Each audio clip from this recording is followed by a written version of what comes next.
morning, everyone. This is Sydney, reporting from home during quarantine. For the past few weeks, we have interrupted normal schedules to keep everyone at home, in an attempt to lessen the curve of the coronavirus outbreak. Currently, the state of New Hampshire is looking to slowly reopen businesses and childcare services.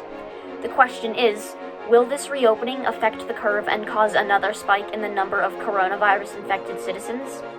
Next, we have Cara Danvers with our new segment regarding quarantine restriction and whether or not it is justified.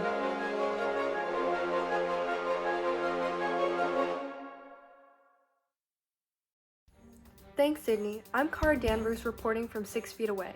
Let's talk about civil disobedience. In America, this is arguably one of our founding principles that keeps the power to the people by allowing the masses to make changes to the country in which they reside. Civil disobedience is a peaceful protest. The most famous U.S. examples come from the civil rights movement, with Martin Luther King, Rosa Parks, and Henry David Thoreau, who coined the term. Mohandas Gandhi's Salt March in India and the Singing Revolution in Estonia are international examples. As we all know, the Center for Disease Control is working with the federal and state government officials to halt the spread of the coronavirus. The continuous reminders to be more aware of your hygiene habits make sense to most people. However, for some, a national quarantine goes too far. They believe this encroaches on United States citizens' civil liberties and demonstrates an abuse of power from the government. While a quarantine and social distancing regulation slows the spread of COVID-19, on a more individual level, these state and national regulations can have detrimental effects.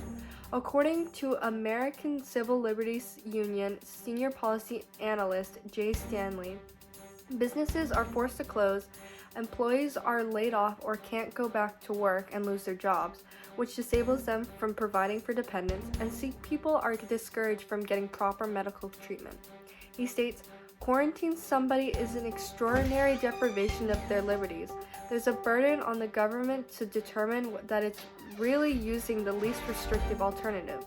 Polls say that most agree with the actions of the government, but to ease our own minds, I encourage you to ask the questions presented by the AMA Journal of Ethics, who classify a necessary quarantine before joining a civil disobedience movement. 1. Is it a communicable disease? 2. Is this the least restrictive action possible? 3. Is the government taking care of the people that they are restricting? 4. Is the government being transparent about the progression of the pandemic and their actions?" Now please direct your attention to Clark Kent with a segment on unequal effects of quarantine.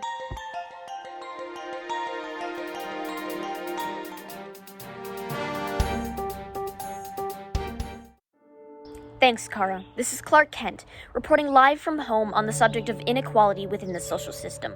It is no question that some members of society have greater benefits than others, now more than ever, with powerful and wealthy citizens having easier access to medical centers and better healthcare within the pandemic.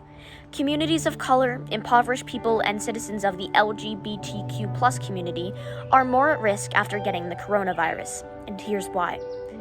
The American medical healthcare system has long been more available to a specific group of people.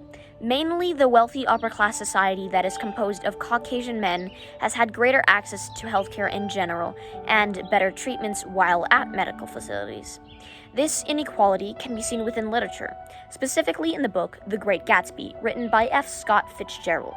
The Great Gatsby, set in the 1920s, shows the inequality between wealth and social status, as it is focused around the characters Nick Carraway, Jay Gatsby, and the Buchanans, all middle to upper class citizens, plus Myrtle Wilson, who is a lower class female living in the Valley of Ashes. These characters faced vastly different challenges throughout the novel due to their differences in wealth, power, and gender. The novel briefly touches on the inequalities regarding race, mentioning the colored community as rising up and encroaching on the jobs of the wealthy white community. This shows how the colored community only just started to gain some equality in the 1920s, and how they weren't received well by the people in positions of power. Myrtle Wilson, living in the Valley of Ashes, an impoverished community, knew exactly what it was like to face hard times. Her life changes upon meeting Tom Buchanan, and her access to different goods and services goes up, and in her opinion, greatly improves the quality of her life. Throughout the book, we see just how different life is, living in each area of wealth and social status. Characters of higher social status, like the Buchanans and Jay Gatsby, have better access to material needs. If they were in quarantine now, one might wonder, would they be hoarding and stocking up on toilet paper and food with no thought as to how their actions might affect citizens in the Valley of Ashes who already have a hard time accessing basic necessities? Once again, this is Clark Kent from the Daily Planet, reporting to you live from home. Thanks, guys. Now, for your regularly scheduled Mindful Moment. Many citizens are doing good things within their communities to help first responders and spread the love. One school in particular, Sunken High School, tries to keep teachers and students focused and entertained while in quarantine. The Team 10Z teachers specifically regularly create content for their students to enjoy while in remote learning for the rest of the school year. Our thoughts go out to you and all others in these challenging times.